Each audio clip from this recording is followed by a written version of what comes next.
Hi and welcome to the new video on industrial instrumentation and automation. In this video, I'll be discussing about electro-pneumatic actuators, electro-pneumatic actuating systems.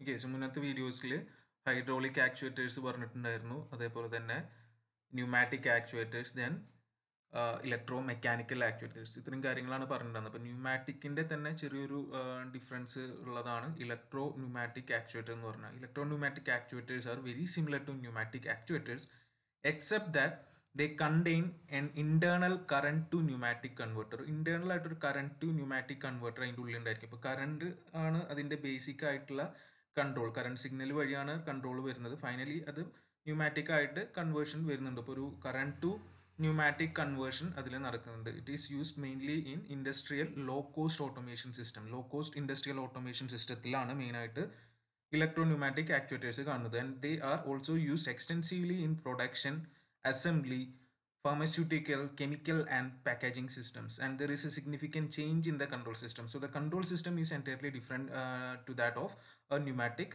system or pneumatic actuator. And relays have increasingly been replaced by the programmable logic controllers in order to meet the growing demand for more flexible automation. So as we already know, these days the relays are getting replaced by PLCs. PLC ആണ് ഇപ്പോൾ ഒരുവിധം എല്ലാറ്റിലും വരുന്നത്. ഈ programmable logic കൺട്രോളറുകൾ വരുമ്പോൾ ഒരുപാട് അഡ്വാൻറ്റേജസും അതിൻ്റെ ഒപ്പം തന്നെ വരുന്നുണ്ട്. അതിൻ്റെ ചെറിയ കൺട്രോൾ സിഗ്നലുകൾ, അതായത് കറണ്ട് സിഗ്നലുകൾ യൂസ് ചെയ്തിട്ടാണ് ഈ കൺട്രോൾ വരുന്നത്. അപ്പോൾ അവിടെയാണ് മെയിനായിട്ട് ഇതിൻ്റെ ആവശ്യം വരുന്നത്. So electro pneumatic control consist of electrical control system operating pneumatic power system. Okay, so electrical control control systems ആണ് ന്യൂമാറ്റിക് പവർ സിസ്റ്റത്തിനെ ഓപ്പറേറ്റ് ചെയ്യുന്നത്. സോ ഇലക്ട്രിക്കൽ കൺട്രോൾ സിസ്റ്റം എന്ന് പറയുന്നത് ഒരു PLC ആയിരിക്കാം. അറ്റ് ദ എൻഡ് അവിടെ മെക്കാനിക്കൽ മൂവ്മെന്റ് വരുന്നത് pneumatic power system വഴി തന്നെ. And in this the solenoid valves are used as interface between the electrical and pneumatic system. ഈ സോളിനോയിഡ് വാൾവുകളാണ് ഇതിൻ്റെ ഇടയിൽ മെയിൻ ആയിട്ട് വരുന്നത്. അതായത് കറണ്ട് ടു ന്യൂമാറ്റിക് കൺവേർഷൻ വരുന്നുള്ളൂ, മെക്കാനിക്കൽ മൂവ്മെന്റ് അത് ചെയ്യുന്നത് സോളിനോയിഡുകളാണ്. സോ സോളിനോയിഡ് ആക്ടിവേറ്റ് ചെയ്തിട്ടാണ്, അതായത് എനർജൈസ് ചെയ്തിട്ട് അതിൻ്റെ പ്ലങ്കർ മൂവ്മെന്റ് വഴി അങ്ങനെ അട്രാക്ഷൻ അതുവഴിയാണ് ഇവിടുത്തെ മെയിൻ ആയിട്ടുള്ള കാര്യം നടക്കുന്നത്. And the devices like limit switches and proximity sensors are used as feedback elements in this electro-pneumatic actuator. So in electro-pneumatics, the signal medium is the electrical signal, which can be either AC or DC. Then the working medium is compressed air. So ന്യൂമാറ്റിക്കിലെ പോലെ തന്നെ working power medium എന്ന് പറയുന്നത് compressed air തന്നെയാണ്. പക്ഷെ ഇവിടെ signal ചെയ്യുന്നത്, control signal വരുന്നത് electrical ഫോമിലാണ്. And operating voltages from around 12 volt to 220 volts are often used. And the final control valve is activated by this solenoid actuation. So final control valve ന്റെ movement വരുന്നത് solenoid ആണ് control വരുന്നത്. അതിനുള്ള signal വരുന്നത് electrical ആണ്. That may be from PLC. നമുക്ക് example നോക്കാം.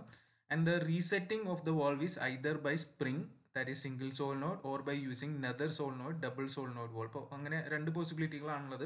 ഒന്നെങ്കിൽ സ്പ്രിംഗ് ഉപയോഗിച്ചിട്ടായിരിക്കാം സിംഗിൾ സോളിനോയിഡിന്റെ കേസിൽ, അല്ലെങ്കിൽ വേറൊരു സോളിനോയിഡ് ഉപയോഗിച്ചിട്ടായിരിക്കാം ഡബിൾ സോളിനോയിഡിന്റെ കേസിൽ. And more often the valve actuation reset is achieved by pilot assisted solenoid actuation to reduce the size and cost of the valve. Okay, so now the control of electro-pneumatic system is carried out either using combination of relays and contactors or with the help of programmable logic controllers. So PLCs ആണ് ഇപ്പോൾ കൂടുതൽ കണ്ടുവരുന്നത്. എന്നാലും ചില കേസുകൾ റിലേസും കോണ്ടാക്ടേഴ്സും വെച്ചിട്ടുള്ള കോമ്പിനേഷനും use ചെയ്യാം ഇതിൻ്റെ കൺട്രോൾ ഇംപ്ലിമെൻറ്റ് ചെയ്യാൻ. And relay is often used to convert the signal input from sensors and switches to number of output signals, either normally closed or normally open, that we already know. And signal processing can be easily achieved using relay and contactor combination. Okay, so open and close തന്നെയാണ് main ആയിട്ട് അവിടെ വരുന്നത്. And programmable logic controller can be conveniently use to obtain the outputs as per the required logic, time delay and sequential operation. So PLC ആകുമ്പോൾ കുറച്ചും കൂടി advantage ഉണ്ട്. നമുക്ക് convenient ആയിട്ട് റിക്വയർഡ് ലോജിക്കിൽ ടൈം ഡിലേ ഒക്കെ കറക്റ്റ് ആയിട്ട് കൊടുത്ത് സീക്വൻഷ്യലായിട്ട് ഇത് ഓപ്പറേറ്റ് ചെയ്യിപ്പിക്കാൻ പറ്റും. ഇപ്പോൾ PLC നമ്മൾ അടുത്ത മോഡ്യൂളിൽ ഡിസ്കസ് ചെയ്യുന്നതായിരിക്കും. And finally the output signals are supplied to the solenoids activating the final control valve which controls the movement of various cylinders connected.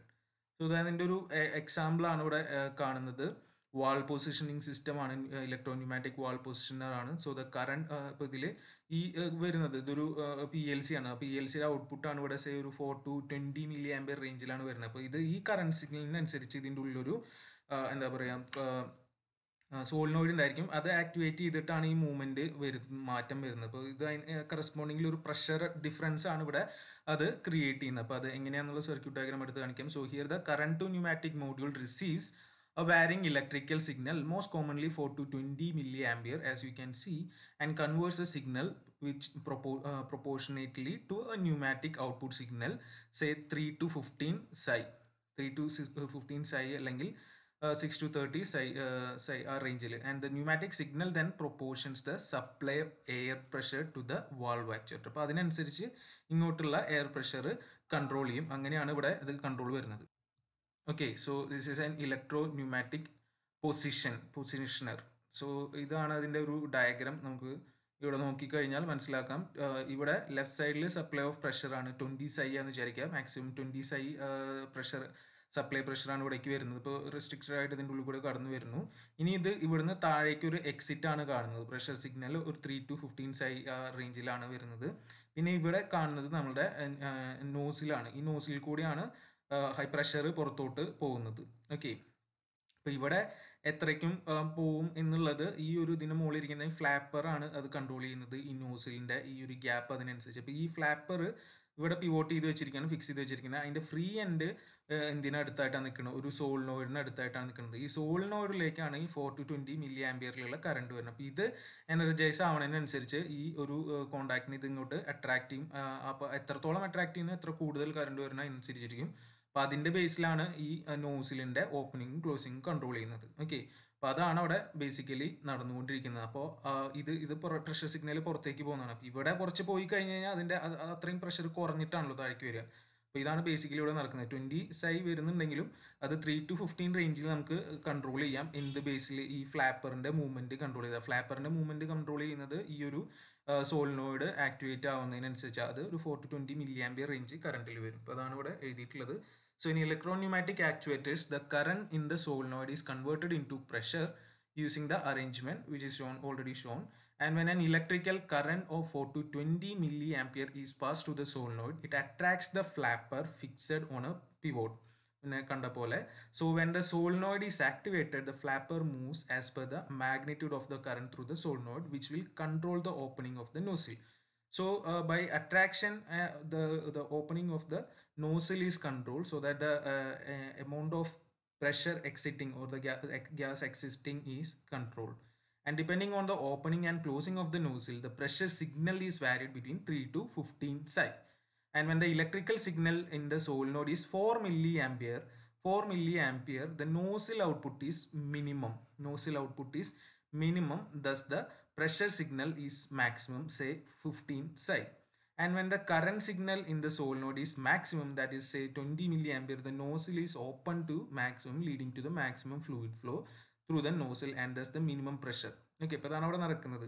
4 milliampere വരുമ്പോൾ ഓപ്പണിംഗ് മിനിമം ആണ്. അപ്പോൾ കുറച്ചേ പുറത്തോട്ട് എക്സിറ്റ് ചെയ്യുള്ളൂ. ഇപ്പോൾ 15 psi നമുക്ക് കിട്ടും. ഇൻപുട്ടില്ല 20ൽ നിന്ന് 15 കിട്ടും. ഇനി 20 milliampere ആണെങ്കിൽ മാക്സിമം അത് എന്താണ് ഓപ്പൺ ആയി പോകും. അപ്പോൾ മാക്സിമം പുറത്തോട്ട് പോയി കഴിഞ്ഞാൽ ബാക്കി ഒരു 3 psi ആണ് കിട്ടുക. അപ്പോൾ 3 to 15 psi നമുക്ക് അങ്ങനെ കൺട്രോൾ ചെയ്യാം 4 to 20 milliampere കൺട്രോളിനനുസരിച്ച്. ജസ്റ്റ് ഒരു കമ്പാരിസൺ ആണ് നമ്മളിപ്പോൾ പറഞ്ഞ different actuators. Electromechanical, pneumatic and hydraulic ആണ് പറഞ്ഞിട്ടുള്ളത്. സെപ്പറേറ്റ് ആയിട്ട് നമ്മൾ എന്താ പറയുക, ഇലക്ട്രോ ന്യൂമാറ്റിക് എടുത്ത് പറഞ്ഞിട്ടില്ല. അത് ന്യൂമാറ്റിക്കിൻ്റെ രീതിയിലാണ് കണക്കാക്കിയിട്ടുള്ളത്. So input output energy source ഇലക്ട്രോമെക്കാനിക്കലിലാണെങ്കിൽ വാട്ടർ ഓർ ഗ്യാസ് ടർബൈൻ ആയിരിക്കാം. ഇനി മറ്റേതിലാണെങ്കിൽ എന്താ പറയുക, ന്യൂമാറ്റിക്കിലാണെങ്കിൽ പ്രഷർ ടാങ്ക്, കംപ്രസർ, ഹൈഡ്രോളിക്കിൽ അതേപോലെ ഐസി എഞ്ചിൻ. അപ്പോൾ ഓരോ കാര്യങ്ങളാണ് നമുക്ക് കാണിച്ചിട്ടുള്ളത്. ദെൻ എനർജി ട്രാൻസ്മിഷൻ സിസ്റ്റം പറയുന്നത് കേബിൾസ് ആണ്, പൈപ്സ് ആൻഡ് ഹോസസ് ആണ്. സ്പീഡ് ഓഫ് റെസ്പോൺസ് ഏറ്റവും ബെസ്റ്റ് ഇലക്ട്രോമെക്കാനിക്കലാണ്. കൺട്രോൾ ഏറ്റവും ബെസ്റ്റും അതും ഇലക്ട്രോമെക്കാനിക്കലാണ്. ദെൻ കോസ്റ്റ് ഏറ്റവും ചീപ്പ് വരുന്നതും ഇലക്ട്രോമെക്കാനിക്കലാണ്. കോസ്റ്റ്ലി ആവുന്നത് ഹൈഡ്രോളിക് ആണ്, കാരണം അതിൽ ഫ്ലൂയിഡ് ആണ്. Then output motion mainly electromechanical ഉപയോഗിക്കുന്നത് റോട്ടറി ആണ്. ബാക്കിയുള്ള രണ്ടും ലീനിയർ മോഷനാണ് മെയിനായിട്ട് ഉപയോഗിക്കുന്നത്. ഓക്കെ, സോ ഇതിപ്പോൾ പറഞ്ഞ എല്ലാ കേസുകളും അതിൻ്റെ അഡ്വാൻറ്റേജസും ഡിസഡ്വാൻറ്റേജസും ആണ് ഇവിടെ എഴുതിയിട്ടുള്ളത്. അതിൽ pneumatic and electro pneumatic combine ചെയ്തിട്ടാണ് പറഞ്ഞിട്ടുള്ളത്. Okay, so that's all. Thank you.